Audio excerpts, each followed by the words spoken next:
กูได้หลักฐานให้จิกรถแต่น้อยโย่พอบ้านเรื่องไม่กี่จะเฮาคนได้ปากกันได้หรอโย่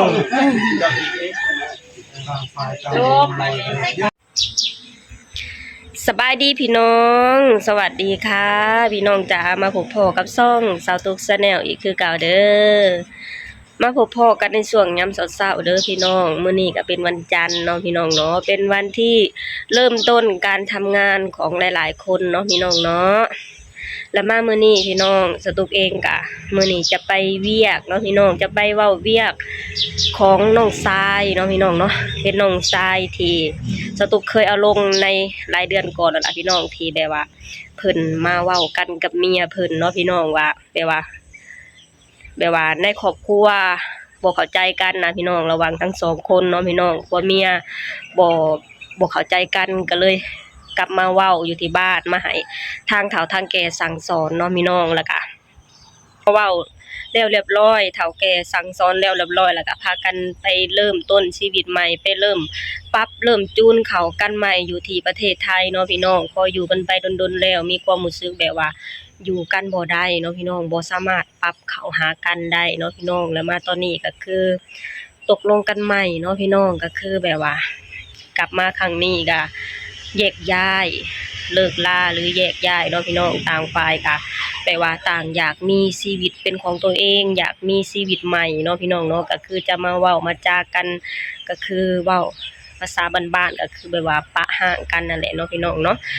คือในความรู้สึกของสตุกนะถามว่าอยากให้น้องเลิกลากันบ่ก็บ่อยากให้เลิกดอกพี่น้องเฮากะเนาะอุตส่าห์สร้างกันมาถึงขนาดนี้เพื่อนก็มีแล้วลูกก็มีแล้วเนาะพี่น้องก็อยากให้ชีวิตครอบครัวน่ะมั่นคงต่อกันเนาะพี่น้องแต่สุดท้ายมาก็คือทุกอย่างก็คือขึ้นอยู่ที่คนสองคนเนาะถึงเอ้ยน้องจะอยากให้อยู่นำกันส่ำใดในเมื่อคนสองคนบ่สามารถอยู่นำกันได้บ่สามารถปรับตัวเข้าหากันได้ก็ต้องแยกย้ายเนาะพี่น้องเนาะมันก็เป็นสิ่งที่เป็นเรื่องธรรมชาติของชีวิตคู่เนาะพี่น้องถ้าหากว่าอยู่นำกันบ่ได้ก็คือต้องแยกย้ายเนาะพี่น้องเนาะว่าพี่น้องเดี๋ยวเฮาไปเบิ่งกันเนาะพี่น้องเนาะว่าทางเฒ่าทางแก่จะเว้ากันแบบใดเนาะพี่น้องว่าจะแบบว่าจะตกลงกันแบบใดเนาะพี่น้องเนาะเพราะว่าทั้งสองคนก็มีทรัพย์สินสร้างร่วมกันมาเนาะพี่น้องมีเฮือนเนาะพี่น้องเนาะแล้วก็มีงัวมีควายเนาะพี่น้องมาเบิ่งกันพี่น้องว่าทางเฒ่าทางแก่นะจะพากันตกลงกันแบบใดเนาะพี่น้องเนาะป้าพี่น้องเดี๋ยวเราไปเบิ่งกันเลยในเวลา10:23 นาทีอยู่ที่เมืองทางจังหวัดนะด้วยบ้านนาเลยพูดเมืองทองสวรรค์เขตได้มีการ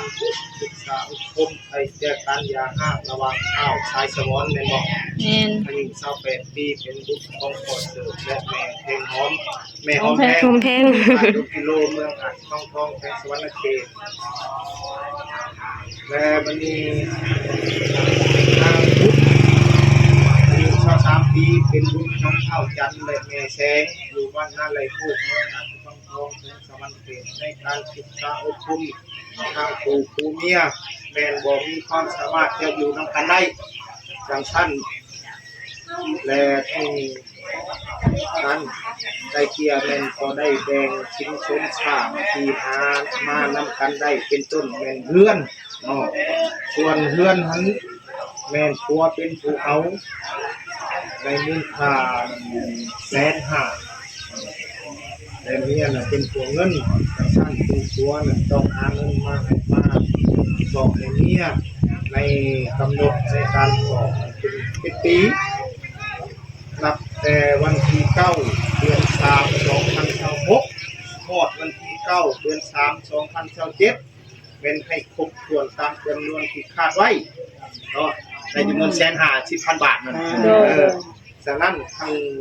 เขาแก่เจ้าภาพทั้งของทำสองฝ่ายพร้อมด้วยอำนาจการปกครองบ้านเป็นที่สุดมันถูกมีไว้เพื่อเป็นหลักฐาน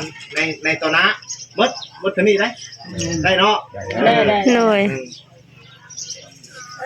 เป็นเส้นเลยนะถ่ายตัว3 คนพ่อใหญ่เส้นพ่อใหญ่เส้นใช่ทำไปดิ บ่น้อยเป็นพยาน กัน ใช้พายชาย เดินเลยไปกวนเลยคนเชียนกวน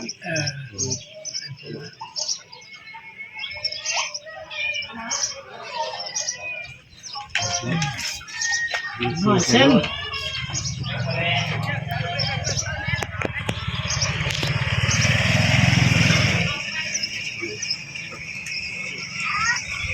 มาเอาเส้นเดี๋ยวหากิโลไปใส่ พูดเด้อลูกแล้ว ลูกได้ อันบนให้จากพันนึงนี่ตัวอันเป็นหวานได้กับมันก็ได้ยาได้ห่างก็เลยจะทำเหลืองไปอย่างเงี้ยอยู่บ้านกัน เขาสมโนอยู่ที่หรือว่า เขา เขาแล้วยังได้หมดนะ ยังไง ครั ยั บ งไง มีแต่เจ้าเขาไปชื่อเอานั้นอันนั้นแล้วมาให้คอยเฮ็ดชื่อเอาน้องของการสมนุกลัวตำรวจนั่นเด้ไปยังง่ายเจ้านั่นแล้วก็มาเขาสิเส้นไหมเส้นใครทุกเจ้าเช่นอยู่คุณก้อนเช่นผู้หับก่อนเด้อเช่นผู้วันลงกิโลก่อนมันมีเนาะในเขาประกอบเอกสาร นี่แหละ ชื่อ ตัวใบ เช่น ยัง ทำ ยื คุณ ด แล้วก่อน ใบ เข้ามา ยังยืนใบหักก็สวย อยู่คุณนั้นครับอยู่ที่นั้นเช่น อ๋อนะเดี๋ยวมันทำห้องจะก้อน เช่นหับก้อนเช่นผู้นั้นก้อนแล้วก็มาเช่นน้อย นี่แหละจังหวะจะทำอยู่นะ ได้ไป และมันได้ขึ้นชมโนน้ำบนเหล่าที่เนี่ยบ่ ขึ้นกับพี่ชื่อแล้ว เขาหยุดง่ายมากจะตุ่มเด้หยุดง่ายมากเอาเขาเขา เช่น ล่างนี่แล้ว เช่นบอก1 2 3เด็กเขียนเนี่ย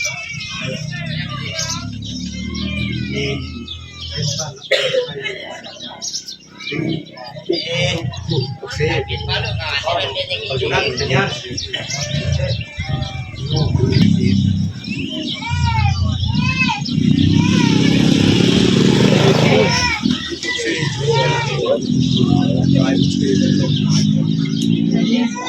ยิ่งไป โอ้ยพูดว่า จากสังคมมาไทยพากันไปดูดู บ้านหัวไม่ดี โอเคเนาะ โอเค ไปได้บ่ เล่นหน่อยจบหักแพงกันคือเก่าเด้อ ครับผมบันทึกครับ สร้างกันเด้อ อันนี้ว่าพักกันใบ พ่อใหญ่ ใบน้ำตาลนี่จีกแล้วบ่ จิ้ม จีกโลด จีกแล้วเจ้าจีกเองเนี่ยคนผู้จีกไปบ่ได้ลงไปเลยเขาจะเป็นผู้ได้น้ำตาลให้จีกรถ แต่น้อยโย่พอบ้านเรื่องไม่กี่แล้วเฮาคนได้ปากกันได้หรอโย่ ต่างคนต่างไปมีชีวิตใหม่ โอ้ยมันเออ คนให้ติดกันก็เล่นแล้วไปไปวันนั้น แล้ว แต่นั่นแล้วไปมัน ต่างคนต่างไปเริ่มชีวิตใหม่เด้อบัดนี้ แต่มันเป็นต้นไปแล้ว ได้ไปเอาใครก็มีผู้หักผู้นึงก็เอา แม่น ได้ผู้บ่าวใหม่ได้ผัวใหม่ก็สิโทรหาผัวเก่าอาจจะฟิตกันผัวเก่าก็จะคืนดีกับ ถ้าโง่แล้วขึ้นดีก็จีบไหม สุกุลสุบได้มากันไปแล้วเอาอีก เรียบร้อยแล้วพี่น้องจีบใบน้ำตาลแล้วมีชีวิตใหม่เนาะเลิกแล้วต่อกันบัดนี้ มีอยู่ตัวเกี่ยวกับเก่าไป ไปหาใส่ชีวิตไผมันบัดนี้เริ่มต้นใหม่ ผัวบ่พื้นนี้ให้ผัวเปลี่ยนสองเชือกบ่เปลี่ยนขาเชือกบ่เปลี่ยนผัวแล้วก็สบาย แม่น เราคือกันแม่นบ่เปลี่ยนนั่นบ่เปลี่ยนเปลี่ยนเมีย ง่ายสาวใหม่ดูเนาะสมัยหนึ่งพ่อแม่เป็นพ่อเป็นแม่จะซื้อดอกมาชุดที่น้ำเขามันบ่คือรุ่นเฮาจุกี้มันชุดน้ำพ่อน้ำแม่นั่นน้ำหน้าน้ำนายเดี๋ยวว่าขนมเขาว่าแล้วเลย เขาตัดสินใจเอง เขาว่าแล้วขนมมันยังเขาว่าแล้วเราจะเฮาไปนั่ง นั่งห่วงเขา นั่งห่วงเขาสิชื่อลายเส้นรักฐานมันยังก็เช่นสิชื่อ ตัดเรียนเลยตัวห่อไว้ บัดเขาจะเฮ็ดเขาบ่ได้พัง ตัดเรียนเลยตัวห่อไว้เด้อ ฮะแต่ทั่วบริบูรณ์เลยเฮ้ย เมื่อบ้าน แม่เมื่อโหดเลยแหละเมื่อโหดเลยจะออกมาหาหัวเลยแล้ว นี่ก็จะไปพุ่งกันแลนๆไปก่อน แม่เลย มือมาใหม่ มันจะเอาชีวิตโจโม่ เขาเล่วเลยนะแต่ยา ไปแล้วไปน้ำกันจะเป็นมุงเลยดิโลกแล้วทำอะไรมุงนี่จะบ่เห็นแล้วเขาเห็นมัน ไปนอกไปเขาสิ้นเชื่อรู้อะไรอย่างนี้ เป็นผู้ชิ้นพิจารเขาซอยแล้วเขาบุหาเขากินเขาก็บ่ คือชื่อบุญเหรอไปนั่นล่ะเราไปนั่นหา ยังเช่นบ๊อบเลยนะ นอกเลยที่จะเห็นอ้าวผู้ใหญ่มาได้เขาแต่เขาระดับลุงผมเป็นระดับผู้เฒ่า ยันมันโหดนะ ระดับผู้เฒ่าผมเป็นเนาะ อ่ะเอ๊ะกินเหล้าก็เหล้ากินได้เก็บชุดกินก่อน โอเคบ่เส้นเดียวนะ ใช่หมอนั่นลุงไงบ่เชื่อสิพระนะโอ้นี่เลยมีเส้นโกงกับมันตีกับเจ้ากันไปเลยมือก็ดีเนาะนู่น ใจ แล้วโอ้ยดีใจน้ำ พอเข้าใจทางนี้เขาชอบเหล่าพอเหล่าพอล้าง เมียยังกินหอดผัวบ่กินหอดเมียนั่นนี่เนาะนี่เฮ็ดได้ เขาพอใจ นี่เด้อเป็นมันเฮาบ่ให้ป้ากับป้าก่อนกินบัดเดียวพอแล้วได้ เส้นหาเอ้ยเส้นหก เขาก็คิดมาจนแล้วมาแล้วจะมาตะบันตะแวงโยกกัน เสียคนละเส้นหา ตะบันตะแวงคือกันเลยเป็นพ่วงกันเลย กินเหล้าโอ้ หาผลเลย เว้ากันก็บ่ม่วนเลยเนาะ ก็เป็นกันกับหมู่นั่นมาก็ต้องลองของกันเป็น แบบนี้มันก็คักแบบ มีใจสองเทื่อมาแล้วก็ยังบ่ได้มีหยัง นะ